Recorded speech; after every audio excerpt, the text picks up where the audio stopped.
রাধে রাধে সকলকে। দিনটা ছিল রবিবার। আমার শ্বশুর মশাইয়ের বাৎসরিক শ্রাদ্ধ। সকাল সকালে স্নান সেরে 10টার সময় আমি আর আমার মা চলে আসি মদনপুর। আসতেই দেখি ততক্ষণে আমার শাশুড়ি মা স্নান সেরে শ্রাদ্ধের জন্য যা যা জিনিস লাগবে সমস্ত কিছু রেডি করে রেখেছে। রান্নার দায়িত্বে ছিল কাকা, কাকিমা ও মা সবজিগুলো সকাল সকাল কেটে সবকিছুই রেডি করে রেখেছে। আর আমরা মদনপুর আসার আগেই দেখি দিদি ভাইরা চলে এসেছে। বাবার কাজ প্রত্যেক বছর ভাইফোঁটা দুদিন পরে হয়, এবারেও তাই হয়েছে। কিন্তু যে জেঠু বাবার কাজটা সারায় সে ছিল না বলে একটু অসুবিধা হচ্ছিল, তাই ভেবে উঠে পারছিল না যে কাকে দিয়ে কাজটা করাবে। তারপরে ও বলে যে একাদশী ধরে তখন কাজটা করাতে হবে। শেষে বলল যে একবার যজ্ঞেশ্বর জেঠুকে বলে দেখি, যদি জেঠুর হয় তাহলে রবিবারেই বাবার কাজ হবে। জেঠুকে একবার বলা মাত্র কি জেঠু হ্যাঁ বলে দেয়। তারপর বাৎসরিক কাজের জন্য যা যা জিনিসপত্র লাগে সমস্ত কিছু রেডি করা হয়, আর রবিবার দিনই কিন্তু বাবার কাজটা হয়। দেখতে দেখতে বাবা নেই 8 বছর হয়ে গেল। সেই দিনের কষ্ট, সেই ভয়ানক মুহূর্তগুলো পরিবারের সবাই মিলে কিভাবে সহ্য করে পেরিয়ে এসেছে সত্যিই ভাষায় প্রকাশ করা যায় না।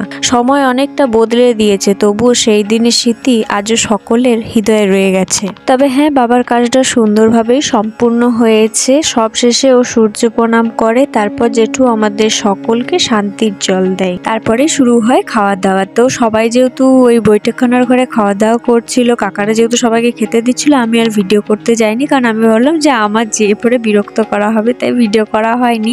ওই একটুখানি বাইরে থেকে ভিডিও করেছিলাম। আমরা যখন খাচ্ছিলাম তখন ওর কাছে ফোনটা ছিল, সেগুলিরই ও একটু করে ভিডিও করে নিয়েছিল।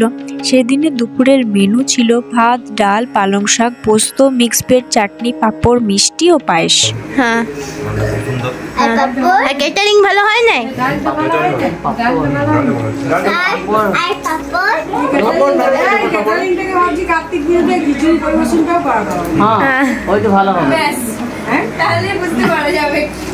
এই যে ক্যাটারিং করেছেন ইনি, আমিও করেছি। আমাদের সকলের খাওয়া হয়ে যাবার পর কাকারা, কাকিমা, মা ও মামা খেতে বসে। আসলে মামার বাড়ি আসতে দেরি হচ্ছিল দেখে কাকারা কেউ খায়নি, আর এদিকে বাবা ও জেঠু খাবার খেয়ে একটু সকলের সাথে গল্প আড্ডা দিয়ে বেরিয়ে পড়লো নন্ডির দিকে। বাবারা বেরোনোর পর আমরা মা, মেয়ে আর ও 3 জন মিলে চলে আসি কোয়ার্টার। একটু রেস্ট করে বিকেল দিকে মা চলে যায় নন্ডি, আর আমরাও চলে আসি মদন্তর সাথে। বুনিও ছিল। আর বাবার বাৎসরিক কাজের জন্য সন্ধ্যের দিকে বাড়িতে কীর্তনের আয়োজন করা হয়েছিল। সকলে মিলে একদিকে কীর্তন করছে আর অন্যদিকে চলছে রাতের খাবার দাবারের জন্য প্রস্তুতি। আটা মেখে লুই করে রেখেছিল। আমি আর ধানু অল্টারনেট করে লুচিগুলো বেলে রাখছিলাম, আর কাকিমা ও কাকা ভেজে ভেজে রাখছিল। যারা কীর্তন করতে এসেছে তাদের সকলকে আজকে রাতে খাওয়ানো হবে। তাছাড়া আমাদের পরিবারের সকলে তো আছেই।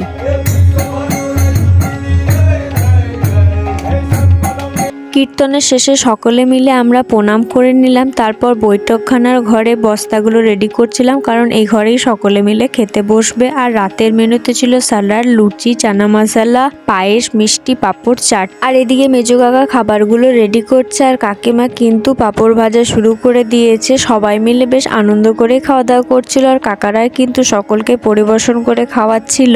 যারা কীর্তন করতে এসেছিল তাদের সকলের খাওয়া দাওয়া হয়ে যাবার পর আমাদের বাড়ির 2টো মানুষ দিয়ে আমরা সকলেই খেতে বসে গেছিলাম, কারণ কাকার কাকিমা যেহেতু খাবার পরিবেশন করছিল তাই ওরা আমাদের খাওয়া হয়ে যাবার পর খেতে বসেছিল। আর সেদিন লুচিগুলো কিন্তু বেশ ভালো লাগছিল, তাও 2টি করে ভাত নিয়েছিলাম, কারণ কি জানি না মনে হচ্ছিল একটু ভাত খেলে আরো বেশি ভালো লাগবে। তোমাদেরকে তো বলাই হয়নি, আমাদের দুপুরে বেরিয়ে যাবার পর কিন্তু দিদি ভাইরাও চলে গেছে, শুধু ধানু ছিল। চলো আজ এই পর্যন্তই, দেখা হবে পরের ব্লগে।